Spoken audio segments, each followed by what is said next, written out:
Hello दोस्तों, नमस्कार। Welcome to this video. उम्मीद करता हूं आप सब बहुत बढ़िया होंगे और आपके जनरल स्टडीज की तैयारी एकदम मस्त चल रही होगी। तो साथियों, आप जानते हैं हम लोग इस समय स्पेशल प्रैक्टिस सेट सॉल्व कर रहे हैं। जी हाँ, हम लोगों ने अपना सिलेबस कंप्लीट कर लिया।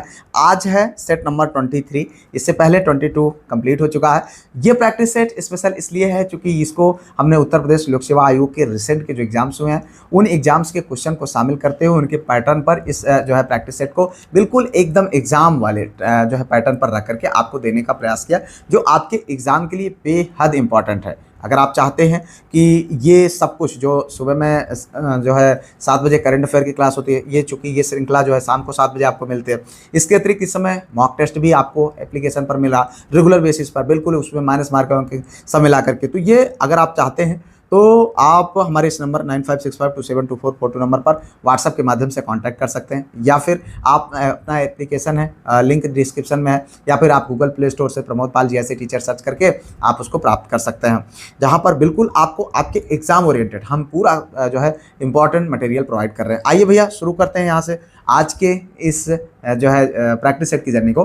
तो देखें, भारत की संघीय व्यवस्था के बारे में निम्नलिखित में से कौन सा युग्म सही सुमेलित नहीं है। देखो, यह है विच of the following pairs regarding the federal system of India is not correctly match. ठीक है, अब यहाँ पर देखें अगर तो केसी वेलर अर्धसंघवाद, केवी राव केंद्रीकृत संघवाद, मोरिस जोन्स सौदेबाजी संघवाद, ठीक है, डायसी सहकारी संघवाद। अब देखो, आपको इसका आंसर करना है मेरे भाई। तो अगर हम देखें तो जो सही विकल्प है वो है भैया आपका डायसी। जी हाँ, ये आपका सही विकल्प है। ये अगर आप देखें तो भारतीय संविधान की प्रकृति को लेकर के कुछ लोगों ने अपने अपने वक्तव्य यानी अपने अपने भाव प्रकट किए, जिसमें केसी व्हीलर ने इसको हमारे भारतीय संविधान को क्या बोला, ठीक है, संघीय व्यवस्था को क्या बोला कि अर्धसंघवाद है। ठीक है, हमारे भारतीय जो मतलब जो संघीय व्यवस्था है, ठीक है, उसको क्या बोला, अर्धसंघवाद। और केबी राव ने क्या बोला, केंद्रीकृत संघवाद बोला।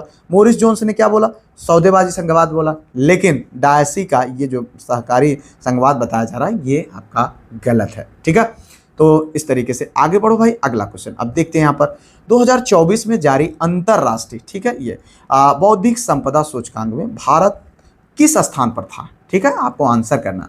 इस टाइप का क्वेश्चन आपको देखने को मिलेगा मेरे भाई। मैं बार बार कहता हूँ, जितने भी क्वेश्चन के आंसर आपको पता हो तुरंत कमेंट में लिख दे, ना पता हो मेरे बताने के बाद लिखें, लेकिन क्वेश्चन के आंसर तुरंत जरूर लिखें, जिससे आपको चीज़ें लंबे समय तक याद होंगी। देखिए यहाँ पर, इन द इंटरनेशनल इंटेलेक्चुअल जो है property index release in 2024 what was India's rank. मेरे भाई, मैं इस प्रैक्टिस सेट को सॉल्व करते थोड़ा सा स्पीड तेज रखता हूँ, इसलिए चूंकि 40 क्वेश्चन है, वीडियो बहुत लंबा हो सकता है और जब लंबा होगा तो आप इसको इग्नोर करेंगे। ठीक है, इसलिए जो इंपॉर्टेंट चीज़ें उनको मैं डिस्कस करता हूँ, जो इसके अतिरिक्त भी कोई चीज़ें ऐसी होती है जो PDF में होती हैं, ठीक है, तो आप उनसे भी आप चीज़ों को ले सकते हैं। इसलिए आप वीडियो देखते वक्त PDF अपने पास रखें। ठीक है, तो ये भी आपके लिए एक बड़ा हेल्पफुल होगा। और उसके साथ साथ जो है इसको आप उस तरीके से समझें कि हम यहाँ पर चीज़ों को ज़्यादा से ज़्यादा कवर करने का प्रयास कर रहे हैं। ठीक है, यहाँ पर देखें 35वें, 38वें, 41वें और 42वें आपको बताना भाई सही विकल्प। देखिए यहाँ पर जो सही विकल्प है, चूंकि ये करंट अफेयर्स का क्वेश्चन है, ये क्वेश्चन आपसे पूछा जा सकता है, वो है 42वें वर्ष 2024 का जो अंतर्राष्ट्रीय बौद्धिक संपदा यानी इंटेलेक्चुअल जो है प्रॉपर्टी सूचकांक US चैम्बर ऑफ कॉमर्स द्वारा जारी किया गया था। ठीक है, इस वैश्विक सूचकांक में दुनिया की 55 प्रमुख अर्थव्यवस्थाओं के बौद्धिक संपदा ढांचे का मूल्यांकन किया गया। ठीक है, इस रिपोर्ट में भारत ने 38.64%, कितना ये भी पूछा जा सकता है, 38.64% के समग्र स्कोर के साथ 55 देशों में 42वां स्थान। ठीक है यार, मुझे तो सही नहीं लग रहा है। ठीक है, सूचकांक में पहले स्थान पर संयुक्त राज्य अमेरिका, दूसरे पर जो है यूनाइटेड किंगडम और तीसरे पर फ्रांस रहा। चलो आगे बढ़ो भाई। अगला क्वेश्चन, भारतीय राष्ट्रीय कांग्रेस के गठन के समय भारत का गवर्नर जनरल और वायसराय कौन था। ठीक है, who was the governor general and viceroy of India at the time of the formation of Indian national Congress. देखो ये है आपका RO का क्वेश्चन। अब इस तरीके ये क्वेश्चन तो हालांकि बहुत बार पूछा गया, लेकिन आप तैयार रहें, इसीलिए इस पैटर्न पर हम आपको क्वेश्चन देने का वो एकदम समझ लीजिए, चुन चुन करके हम आपको उन इंपॉर्टेंट क्वेश्चन से रूबरू करा रहे हैं जो आपको आपके एग्जाम में देखने को मिल सकते हैं। इसलिए आप इनको अंडर एस्टिमेट ना करें, इग्नोर ना करें, रेगुलर बेसिस पर देखें, पढ़ें और इनको तैयार करते जाएं। और जो मॉक टेस्ट चल रहा है उसमें जरूर पार्टिसिपेट करें। देखिए, who was the governor general and viceroy of India. ठीक है, Lord Dufferin, Lord Ripon, Lord lens down और लॉर्ड कर्जन। तो हमने कई बार इस बात पर जिक्र भी किया है। तो कौन था? लॉर्ड डफरिन, जिसे हम डफर कह सकते हैं। शुरू में तो इसने जब भारत मतलब राष्ट्रीय कांग्रेस की स्थापना हो रही थी तो बड़ा उदासीन था, उसको लग रहा था अरे करने दो, बहुत सारी चीज़ें होती रहती हैं। और बाद में फिर इसने जो है क्या कहा कि जो कांग्रेस के लिए उसने कहा कि सूक्ष्म दर्शी अल्पसंख्यकों का प्रतिनिधित्व करने वाली संस्था का करके इसका मजाक उड़ाया था। अगर हम बात करें अब कांग्रेस की, तो कांग्रेस का स्थापना 28 दिसंबर कब? 1885 में। 28 दिसंबर जो है 1885 में हुआ था। ठीक है, 1885 में इसकी स्थापना हुई थी। और कहाँ पर? बंगाल में। ठीक है, और इसकी जो अगर हम बात करें तो किसके द्वारा? ए.ओ. ह्यूम के द्वारा। और इसके जो कांग्रेस का जो प्रथम अधिवेशन व्योमेश चंद्र बनर्जी की अध्यक्षता में किया गया था। चलो ये देखो, खाद्य श्रृंखला में जैविक आवर्धन का कारण होता है। Biological magnification in the food chain is caused by कीटनाशक यानी पेस्टिसाइड, फर्टिलाइजर और फ्लोरोकार्बन। ठीक है, सल्फर डाइऑक्साइड। देखो यहाँ पर यह है आपका पहले का क्वेश्चन। ठीक है, इंपॉर्टेंट है इसलिए आपको यहाँ पर देखने को मिल रहा है। मेरे भाई यहाँ पर देखें जो सही विकल्प है वो है पेस्टिसाइड। जी हाँ, जैविक आवर्धन वह प्रक्रिया है जिसमें हानिकारक और जहरीले रसायनों की सांद्रता खाद्य श्रृंखला के प्रत्येक बढ़ते पोषण स्तर पर बढ़ती जाती है। कृषि में फसलों को बचाने के लिए उपयोग किए जाने वाले कीटनाशक यानी DDT और शाकनाशी इसका सबसे प्रमुख कारण है। ठीक है, ये रसायन अजैव निम्नीकरण होते हैं जिनका अर्थ है कि जीव इन्हें पचा नहीं सकते और ना ही शरीर से बाहर निकाल सकते हैं। और इसके परिणाम स्वरूप क्या होता है? खाद्य श्रृंखला के शीर्ष पर बैठे जीव जैसे बाज, इंसान के वसा ऊतकों में इन रसायनों की मात्रा सबसे अधिक जमा हो जाती है। ठीक है, जो गंभीर बीमारियों का क्या बनता है? कारण बनता है। ठीक है, आप देखो मानव विकास की अवधारणा निम्न में से किस विद्वान की देन है? The concept of human development in is the जो है contribution of which of the following scholar? Ratzel, professor Amartya Sen, LNC Semple, doctor Mahbub ul हक। एलटी ग्रेड 2025 का क्वेश्चन मेरे भाई। ठीक है, देखें यहाँ पर जो सही विकल्प है उसको आपको बताना है। अगर हम बात करें तो ये सही है, डॉक्टर महबूब उल हक। जी हाँ, अब यहाँ पर बात करें आधुनिक मानव विकास की अवधारणा को मुख्य रूप से पाकिस्तानी अर्थशास्त्री डॉक्टर महबूब उल हक ने प्रतिपादित किया है। ठीक है, उन्होंने वर्ष 1990 में पहला मानव विकास सूचकांक यानी आप देखो ये क्वेश्चन एलटी ग्रेड 2025 में पूछा है, मानव विकास की अवधारणा। ठीक है, किसने दिया है? इसने, और ये पाकिस्तान का, तो इससे भी संबंधित क्वेश्चन आ गया। ठीक है, तो ध्यान रखना मेरे भाई, इस सूचकांक के निर्माण में डॉक्टर महबूब उल हक ने के करीबी मित्र और भारतीय नोबेल पुरस्कार विजेता अर्थशास्त्री प्रोफेसर अमर्त्य सेन भी, ठीक है, महत्वपूर्ण योगदान दिए थे, लेकिन मुख्य श्रेय इन्हीं को जाता है। चलो आगे देखो भाई, अगला क्वेश्चन, बाबर की प्रसिद्ध आत्मकथा तुजुक-ए-बाबरी मूलतः जो है निम्न में से किस भाषा में लिखी गई? In which of the following language was the Babur's famous autobiography Tuzuk-e-Baburi originally written? तुर्की, जो है अरबी, फारसी और उर्दू। ठीक है, आंसर करना मेरे भाई। देखिए यहाँ पर जो सही विकल्प है वो है तुर्की। किसमें? तुर्की में। अगर हम बात करें, मुगल साम्राज्य के संस्थापक जहीरुद्दीन मोहम्मद बाबर ने अपनी आत्मकथा स्वयं लिखी और तुजुक-ए-बाबरी का या बाबरनामा नाम से। और यह आत्मकथा मूल रूप से बाबर की जो है जो मातृभाषा थी चगताई तुर्की में लिखा था। ठीक है, चगताई तुर्की में।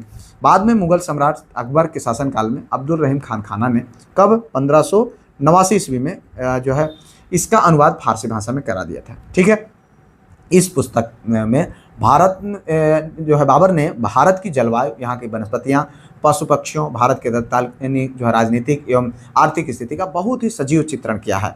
चलो भाई, बनारस में सेंट्रल हिंदू कॉलेज जो बाद में बनारस हिंदू विश्वविद्यालय के केंद्र बिंदु के रूप में सामने आया, स्थापना किसने की थी? ठीक है, who establish the central Hindu college in Banaras? आरो यारो 2025 में पूछा गया क्वेश्चन है। ठीक है, which later emerge as the focal जो है point of Banaras Hindu University? Bal Gangadhar Tilak, Madan Mohan Malaviya, Annie Besant Dayaram Saraswati. ठीक है, स्वामी दयानंद सरस्वती साहब। तो आपको बताना है यहाँ पर सही विकल्प। तो सही विकल्प भैया क्या? Annie Besant. ठीक है, हो सकता है आपको ये आंसर लग रहा हो मदन मोहन मालवीय। ठीक है, लेकिन समझिएगा बात को, बनारस में सेंट्रल हिंदू कॉलेज की स्थापना 1898 में, कब? 1898 में किसने किया था? एनी बेसेंट द्वारा किया था। इस एनी बेसेंट ने इस कॉलेज की स्थापना भारतीय युवाओं को पश्चिमी वैज्ञानिक शिक्षा के साथ हिंदू धर्म और दर्शन, संस्कृत की शिक्षा प्रदान करने के उद्देश्य से किया था। और अगर हम बात करें तो मदन मोहन मालवीय साहब ने 1916 में जो है इसी कॉलेज को आधार बना करके एनी बेसेंट के सहयोग से बनारस हिंदू विश्वविद्यालय की स्थापना की। तो समझिएगा मूल क्या था एनी बेसेंट साहब का, मतलब एनी बेसेंट जी ने जो सेंट्रल कौन सा सेंट्रल हिंदू कॉलेज रखा था उसी को मूल आधार बना करके इन्होंने जो है 1916 में जो है अभी का जो बनारस हिंदू यूनिवर्सिटी है उसका स्थापना हुआ था। अब देखो शेर शाह को अपनी वीरता से प्रभावित करने वाले जैता और कुंपा किस स्थान से संबंधित? Which place did Jaita and Kumpa who impress Sher Shah with their bravery belong? Mewar, Malwa, Marwar जो है बुंदेलखंड या बुंदेलखंड, सॉरी ये देखो मिसस्पेल्ड है, बुंदेलखंड दिया है। तो आपको आंसर देना है मेरे भाई, जो सही विकल्प है वो है मारवाड़। कहाँ से? मारवाड़ से। ठीक है, तो यही है, कुछ गलतियां कर भी देता भाई। ठीक है, जैता और कुंपा मारवाड़ के शक्तिशाली शासक राव मालदेव के दो अत्यंत वीर योग्य और स्वामी भक्त सेनापति थे। ठीक है, 1544 ईस्वी में सुमेलगिरी के ऐतिहासिक युद्ध में इन दोनों राजपूत सरदारों ने अफगान शासक शेर शाह सूरी की विशाल सेना का डटकर सामना किया था। ठीक है, इनकी वीरता और कुशल कौशल ने शेर शाह सूरी को इतना भयभीत कर दिया था कि उसने जो है युद्ध जीतने के बाद कहा था कि मैं मुट्ठी भर बाजरे के लिए लगभग हिंदुस्तान का साम्राज्य खो चुका था। ठीक है, इतना आपको समझना। आगे बढ़ो भाई, अगला क्वेश्चन। 100 पेंसिल बेचकर एक दुकानदार को 20 पेंसिलों के विक्रय मूल्य के बराबर लाभ प्राप्त होता है। उसका लाभ प्रतिशत आपको बताना। एलटी ग्रेड 2025 में पूछा गया। By selling 100 pencil shopkeeper gain the selling price of 20 pencil his profit percentage is 25%, 15 और 20, 30 आपको आंसर करना है, जोड़ घटा लीजिएगा। आप इसको आंसर कर दीजिएगा मेरे भाई। यहाँ पर जो सही विकल्प है वो है 25। ठीक है, देख लीजिएगा। आगे बढ़ो भाई, अगला क्वेश्चन। 84वें संवैधानिक संशोधन अधिनियम के अनुसार यहाँ पर किस वर्ष तक लोकसभा में मौजूद सीटों की कुल संख्या में परिवर्तन नहीं हो सकता? ठीक है, according to the 84th constitutional amendment act until which year can the total number of existing seat in the Lok Sabha not be changed? देखना है यहाँ पर 2041, 2031, 2026, 2025। ठीक है, आंसर करना है, बहुत इंपॉर्टेंट है, ये आपसे पूछा जा सकता है। ठीक है, यहाँ पर है 2026। ठीक है, उसके बाद चेंज किया जा सकता है। तो संविधान के 84वें संशोधन जो कब हुआ था? 2001 में हुआ था। ठीक है, 2001 में हुआ था। और ये क्वेश्चन 2021 में भी, 2012 में भी पूछा जा चुका है। तो यह प्रावधान किया कि लोकसभा और विधानसभाओं में कुल सीटों की संख्या वर्ष 2026 तक अपरिवर्तनीय रहेगी, यानी फ्रीज रहेगी। वर्तमान में लोकसभा सीटों का जो आवंटन किया गया वह जो है 1971 की जनगणना के अनुसार। यह निर्णय इसलिए लिया गया ताकि उन राज्यों यानी विशेषकर दक्षिणी भारतीय राज्य को दंडित ना किया जाए जिन्होंने जो है जनसंख्या नियंत्रण और परिवार नियोजन के कार्यक्रमों को सफलतापूर्वक लागू किया है। चलो देखो भाई, सिंधु घाटी सभ्यता से संबंधित निम्नलिखित पुरातात्विक स्थलों में से कौन आज के उत्तर प्रदेश में स्थित है? ठीक है, विच ऑफ द फॉलोइंग जो है archaeological site related to Indus Valley Civilisation are situated in present day Uttar Pradesh? ठीक है, मंडी, राखीगढ़ी, हुलास। आपको बताना है भैया, ये देखो पीसीएस 2025 का क्वेश्चन है। 1 2 1 2 1 3 केवल 3 केवल 1। देखो आपको आंसर करना है मेरे भाई। देखो ये वहाँ से मिला भी है, तो जो सही विकल्प है वो है 1 और 3, यानी बी आंसर आपका ये वाला सही है। 1 मंडी और हुलास। मंडी यह सिंधु घाटी सभ्यता से जुड़ा एक महत्वपूर्ण पुरातात्विक स्थल है जो उत्तर प्रदेश के मुजफ्फरनगर जिले में स्थित है। ठीक है, मांडा की अगर ये मंडी की बात है भैया, अगर मांडा की बात आती है तो जम्मू कश्मीर में, जबकि मंडी यूपी में है। ठीक है, यहाँ से भारी मात्रा में प्राचीन आभूषण मिले। अब अगर हम बात करते हैं यहाँ पर हुलास की, हुलास भैया यह स्थल उत्तर प्रदेश के सहारनपुर जिले में स्थित है, जहाँ से हड़प्पा कालीन जो है सभ्यता के महत्वपूर्ण साक्ष्य मिले हुए हैं। ठीक है, अब इस तरीके से ये दोनों है। अब राखीगढ़ी की हम बात करें तो ये हरियाणा राज्य के हिसार जिले में है।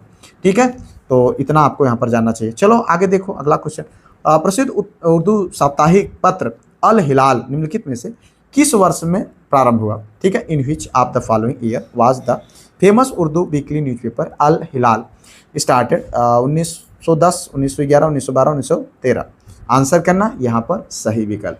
यहाँ पर देखें जो सही विकल्प है वह है 1912। प्रसिद्ध उर्दू साप्ताहिक समाचार पत्र अल हिलाल की शुरुआत 13 जुलाई 1912 को कलकत्ता में हुई। इस पत्र की स्थापना और जो है संपादन महान स्वतंत्रता सेनानी, विद्वान और भारत के पहले शिक्षा मंत्री मौलाना अबुल कलाम आज़ाद के द्वारा किया गया था। ठीक है, तो ये आपके लिए इंपॉर्टेंट है। इस समाचार पत्र का मुख्य उद्देश्य भारतीय मुसलमानों में ब्रिटिश साम्राज्यवाद के खिलाफ राजनीतिक जागरूकता पैदा करना और उन्हें राष्ट्रीय आंदोलन से जोड़ना था। ठीक है, चलो भाई ये देखो यहाँ पर भारतीय संविधान की 75वीं वर्षगांठ के उपलक्ष्य में घोषित अभियान का नाम बताइए। एलटी ग्रेड 2025 में पूछा गया। लोकतांत्रिक जो है आदर्श अभियान, संविधान महिमा अभियान, संविधान जागरूकता अभियान, उपरोक्त में से कोई नहीं। देखो यहाँ पर जो सही विकल्प है वो है आपका यहाँ पर उपरोक्त में से कोई नहीं। ठीक है, ये वाला आंसर। ठीक है, देखिए भारत के संविधान और गणतंत्र के 75 वर्ष पूरे होने के उपलक्ष्य में भारत सरकार ने हमारा संविधान हमारा सम्मान नामक एक राष्ट्रव्यापी अभियान की शुरुआत की। इस अभियान का शुभारंभ भारत के राष्ट्रपति श्री जगदीप धनखड़ साहब, जो कि 24 जनवरी 2024 को डॉक्टर अंबेडकर इंटरनेशनल सेंटर नई दिल्ली से किया था। ठीक है, अब हालांकि हमारे उपराष्ट्रपति चेंज हो चुके हैं, कौन है नए नाम लिख दीजिएगा कमेंट में। इस अभियान का नेतृत्व भारत सरकार के कानून और न्याय मंत्रालय के न्याय विभाग द्वारा किया जा रहा है। चलो भाई यहाँ पर भारतीय संविधान का अनुच्छेद 249 संबंधित है। Article 249 of the Indian constitution is related to राष्ट्रपति के आपातकालीन शक्तियों से, ठीक है, लोकसभा के विघटन से, संसद के प्रशासनिक मंत्रियों से, राज्य सूची के विषयों के संबंध में जो है संसद की विधायी शक्तियों से। ठीक है, चलो आंसर करना मेरे भाई। यहाँ पर जो सही विकल्प है वो है डी, राज्य सूची के विषयों के संबंध में संसद की विधायी शक्तियों से। संविधान के अनुच्छेद 249 संसद को यह विशेष शक्ति प्रदान करता है कि वह राष्ट्रीय हित को ध्यान में रखते हुए राज्य सूची के किसी विषय पर कानून बना सकती है। संसद ऐसा कानून तब बना सकती है जब राज्यसभा अपने उपस्थित मत देने वाले सदस्यों के कम से कम 2/3 बहुमत से ऐसा प्रस्ताव पारित करे कि राज्य सूची के उन विषय पर कानून बनाना राष्ट्रीय हित में आवश्यक है। ठीक है, यह प्रावधान भारत के संविधान की संघीय प्रकृति के भीतर एकात्मक विशेषताओं का एक उत्कृष्ट उदाहरण है। ठीक है, तो इतना आपको यहाँ पर ध्यान रखना मेरे भाई। अब देखो आगे बढ़ो, अगला क्वेश्चन यहाँ पर भारतीय राष्ट्रीय कांग्रेस का प्रथम अधिवेशन कहाँ संपन्न हुआ था? Fair was the first session of Indian national Congress held. ठीक है, कहाँ पर? बम्बई, कलकत्ता, पूना और लाहौर। यारो 2025 में पूछा गया। ठीक है, तो कितना इंपॉर्टेंट है और अभी हमने इसको डिस्कस भी किया था। ठीक है, यहाँ पर जो सही विकल्प है वो है बम्बई में। भारतीय राष्ट्रीय कांग्रेस का अधिवेशन 28 दिसंबर 1885 को वर्तमान में मुंबई, ठीक है, हुआ था और ये हम लोगों ने पहले ही क्वेश्चन में देखा हुआ। आगे बढ़ो भाई, यहाँ पर देखें राणा प्रताप सागर परियोजना प्रोजेक्ट। ठीक है, राणा प्रताप प्रोजेक्ट एक अणु शक्ति संयंत्र और एक मछली संरक्षण योजना, एक पन बिजली संयंत्र, एक शिपिंग यार्ड है। आपको बताना राणा प्रताप सागर परियोजना क्या है। ये है राणा प्रताप, एक पन बिजली संयंत्र है। ठीक है, पन बिजली संयंत्र यानी हाइड्रो इलेक्ट्रिक प्रोजेक्ट है। ठीक है, राणा प्रताप सागर परियोजना मुख्य रूप से चंबल नदी पर स्थित एक विशाल पन बिजली संयंत्र है। यह बांध राजस्थान के चित्तौड़गढ़ जिले के रावत भाटा में स्थित है और यह चंबल घाटी बहुउद्देशीय परियोजना का एक महत्वपूर्ण हिस्सा है। इस बांध का निर्माण मध्य प्रदेश के गांधी सागर बांध के अनुप्रवाह में किया गया और इसकी जल विद्युत उत्पादन क्षमता 172 जो है मेगावाट है। ठीक है, तो इतना आपको यहाँ पर जानना चाहिए। अब देखो निम्न युग्मों में से कौन सा युग्म यानी 12वीं अनुसूची और विषय सही सुमेलित नहीं है। ठीक है, विच of the following pair 12th schedule subject is not correct image. 12वीं अनुसूची सड़कें और पुल, 12वीं अनुसूची अग्निशमन सेवाएं, 12वीं अनुसूची परिवार कल्याण, 12वीं अनुसूची गंदी बस्ती सुधार उन्नयन। इसमें आपको बताना है कौन एक सही सुमेलित नहीं है। ठीक है, एलटी ग्रेड 2025 का क्वेश्चन इंपॉर्टेंट है, ध्यान रखना मेरे भाई। यहाँ पर जो सही सुमेलित नहीं है वो है परिवार कल्याण, ये वाला। ठीक है, अगर हम बात करें तो 12वीं अनुसूची को 74वें संविधान संशोधन अधिनियम 1992 के द्वारा, ठीक है, 74वें संविधान संशोधन के द्वारा जो है इसको जिसमें नगर पालिका से संबंधित 18 कार्यकारी विषय शामिल किए गए। नगर पालिकाओं के इन 18 विषयों में सड़कें, पुल, अग्निशमन सेवाएं, गंदी बस्ती सुधार और उन्नयन ये सब शामिल किए गए पूर्ण रूप से। ठीक है, लेकिन ये 12वीं अनुसूची परिवार कल्याण इसमें शामिल नहीं है। ठीक है, चलो भाई आगे बढ़ो, अगला क्वेश्चन यहाँ पर देखें। राष्ट्रीय वानस्पतिक शोध संस्थान अवस्थित है। National botanical research institute located देखिए यहाँ पर लखनऊ में, नई दिल्ली में, देहरादून में और चेन्नई में। देखिए यहाँ पर आप ये है यूपीपीसीएस 2000 मतलब 15 में पूछा गया पीसीएससी में। तो आपको इसका आंसर देना मेरे भाई। यहाँ पर जो सही विकल्प है वो है क्या, लखनऊ में। जी हाँ, राष्ट्रीय वनस्पतिक अनुसंधान संस्थान यानी national botanical research institute, NBRI। क्या है, NBRI। ये जो है कहाँ पर है, उत्तर प्रदेश की राजधानी लखनऊ में है। यह संस्थान वैज्ञानिक और औद्योगिक अनुसंधान परिषद के अधीन कार्यरत एक प्रमुख और प्रतिष्ठित राष्ट्रीय अनुसंधान प्रयोगशाला है। इसका मुख्य उद्देश्य की अगर हम बात करें तो पादप विज्ञान, टैक्सोनॉमी, पादप संरक्षण और अनुवांशिकी के क्षेत्र में उच्च स्तरीय अनुसंधान करना है। चलो आगे देखो, यहाँ पर ये है आपका कथन ए जो है आधुनिक लोकतांत्रिक राज्य में आर्थिक, सामाजिक और राजनीतिक कार्यों हेतु निदेशक सिद्धांत महत्वपूर्ण है। ठीक है, आर्थिक और सामाजिक लोकतंत्र की स्थापना करना ही निदेशक सिद्धांतों का मूल उद्देश्य है। ये और आर दोनों सही है, किंतु आर एक ही सही व्याख्या नहीं करता है। ये सही है किंतु आर गलत है, ये गलत है किंतु आर सही है, ये आर दोनों सही है। ठीक है, आर एक ही व्याख्या करता है। यूपीपीसीएस 2025 का क्वेश्चन है, ध्यान रखना मेरे भाई। यहाँ पर देखें जो सही विकल्प है वो आपको बताना है, सही विकल्प है डी आंसर। ए और आर दोनों सही, आर एक ही सही व्याख्या। लगभग ज़्यादातर क्वेश्चन के आंसर यही सही होते हैं। ठीक है, तो अगर हम देखें यहाँ पर तो आर्थिक और सामाजिक मतलब ये देखो यहाँ पर आधुनिक लोकतांत्रिक राज्य में आर्थिक, सामाजिक और राजनीतिक कार्यों हेतु जो है निदेशक सिद्धांत महत्वपूर्ण है, जो कि पूरी तरीके से सत्य है।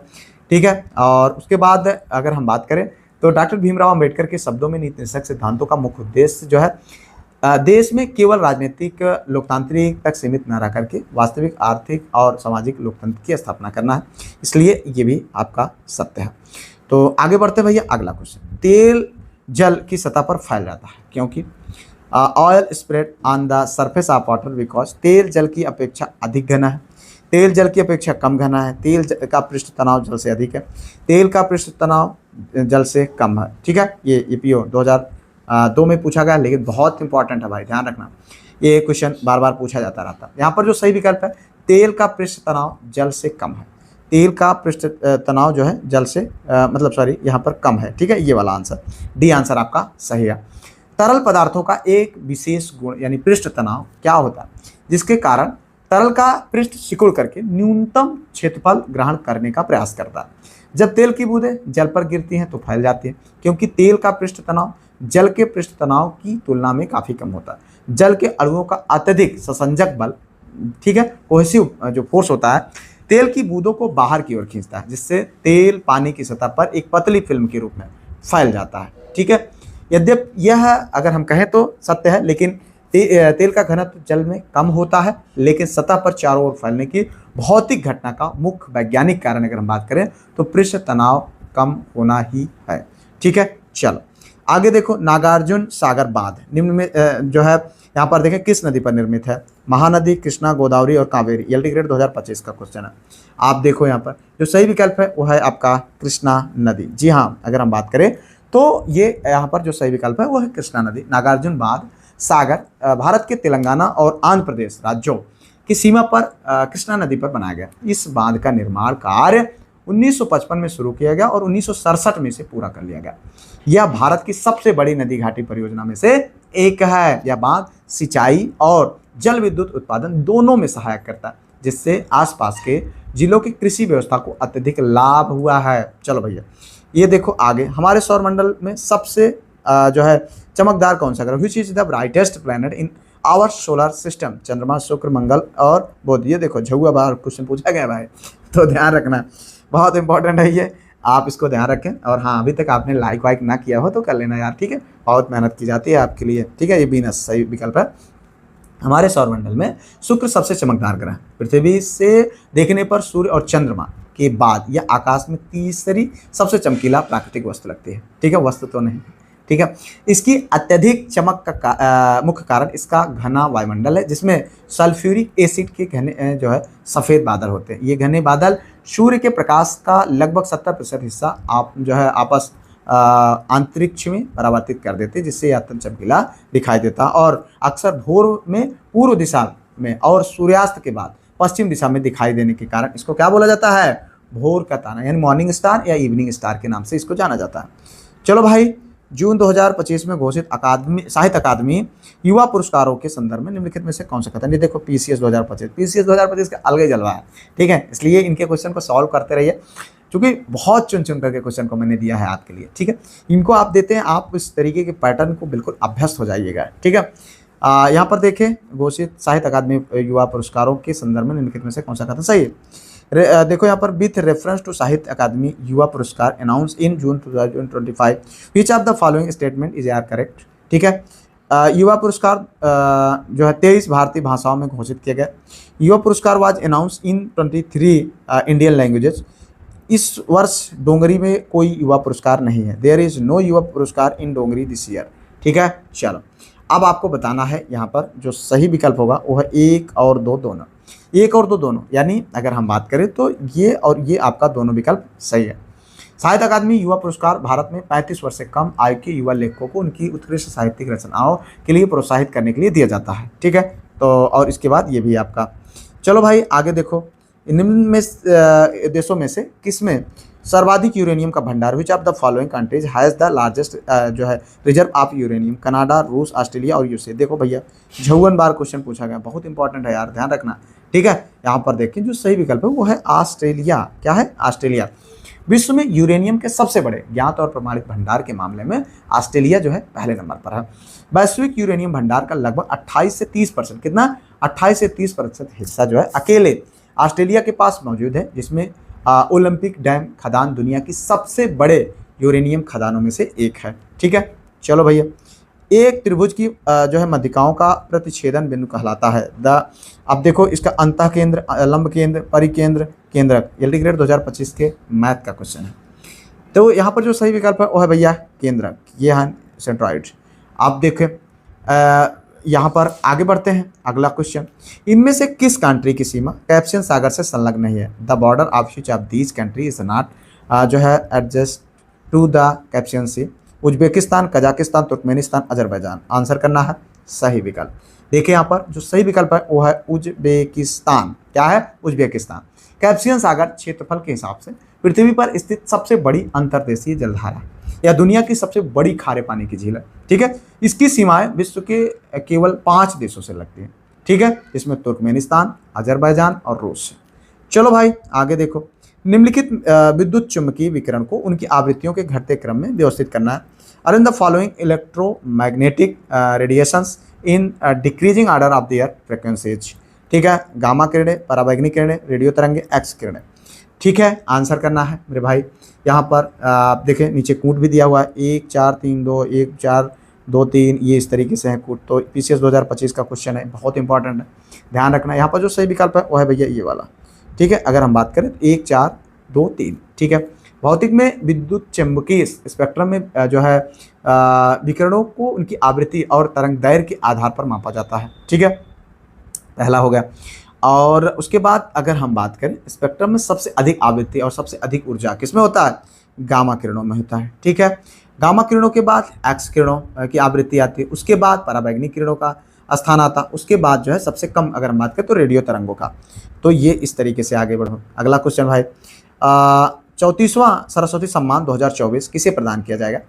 Who will be awarded the 34th Saraswati जो सम्मान 2024? प्रभा वर्मा, स्वामी महोपाध्याय, भद्रेश दास, रामदरस मिश्रा, जो क्या है बांसदेव मोही। करंट अफेयर का क्वेश्चन है, आपको इंपॉर्टेंट है 2024 के परिप्रेक्ष्य से, ठीक है। यहाँ पर देखना है भाई, आंसर करना है। तो सही विकल्प है भैया यहाँ पर प्रभा वर्मा, ठीक है। क्या है? प्रभा वर्मा।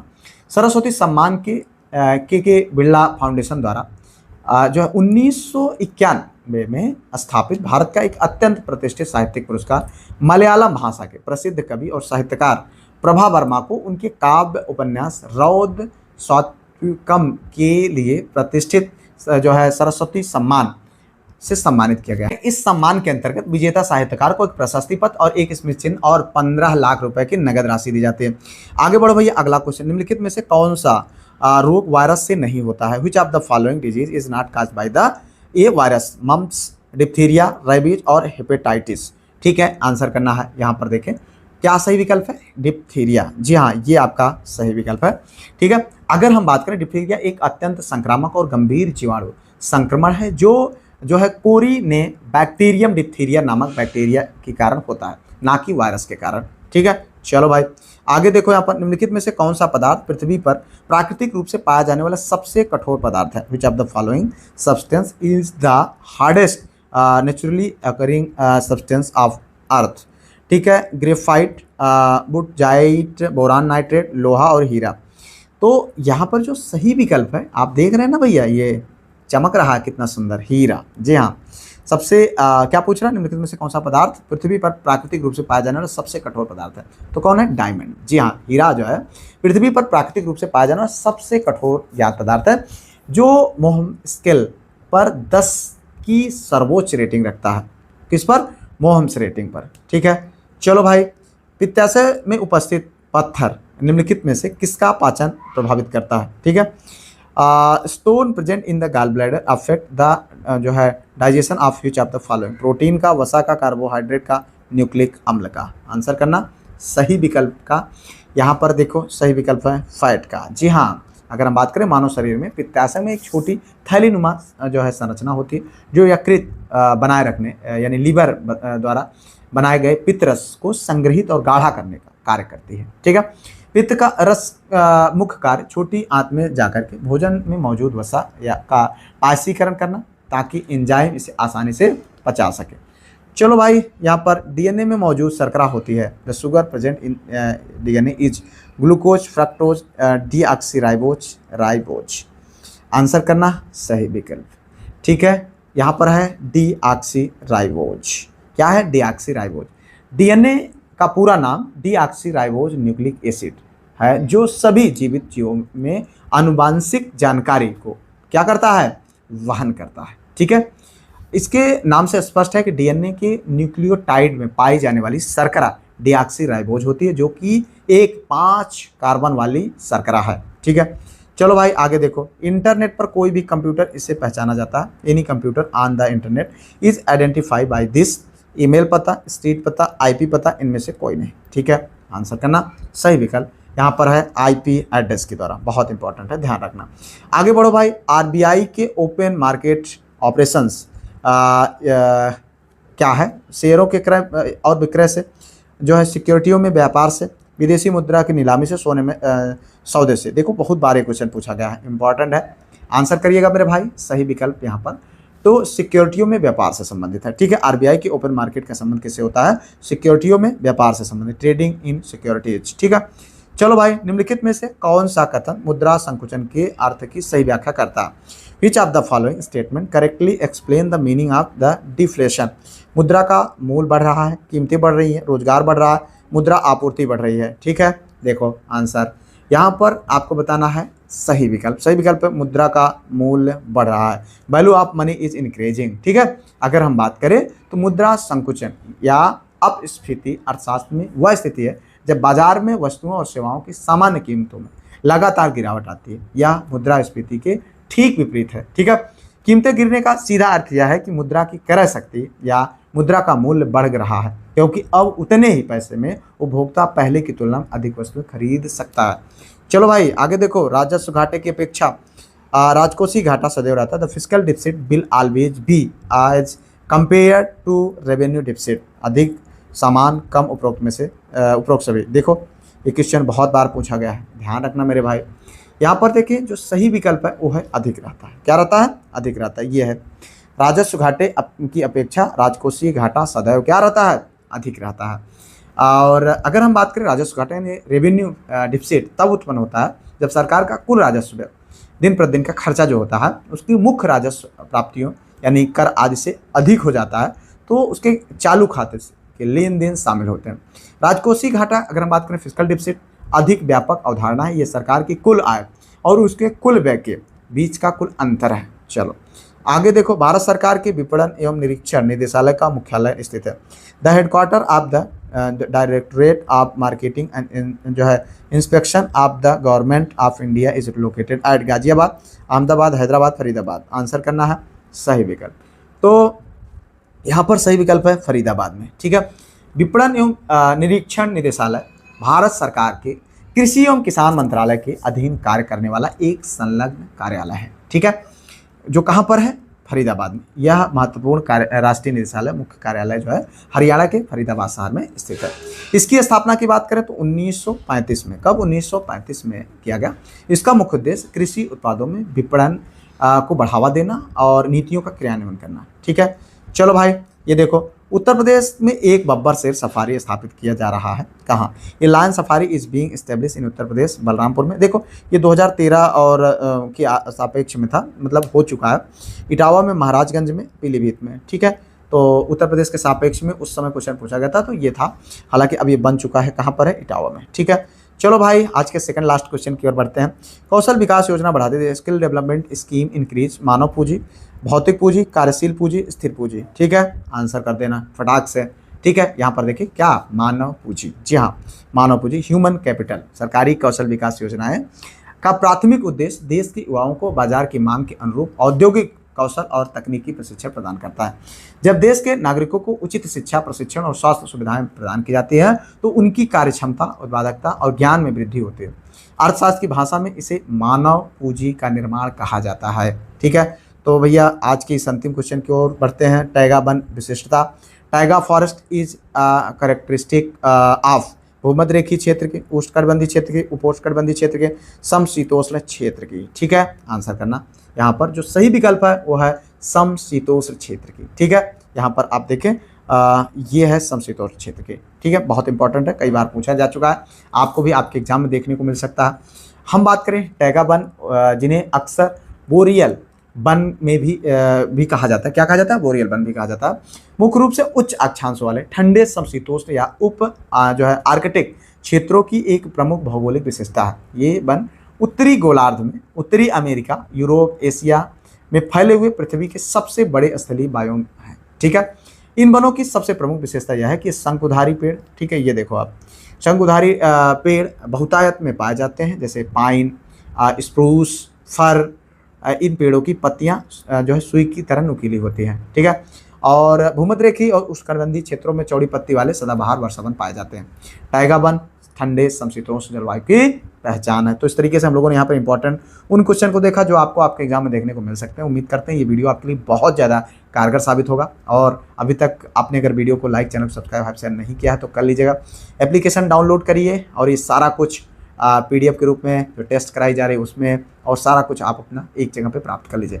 मिलते हैं किसी और वीडियो में किसी और टॉपिक पर, तब तक के लिए जय Hind, Vande Mataram, best of luck.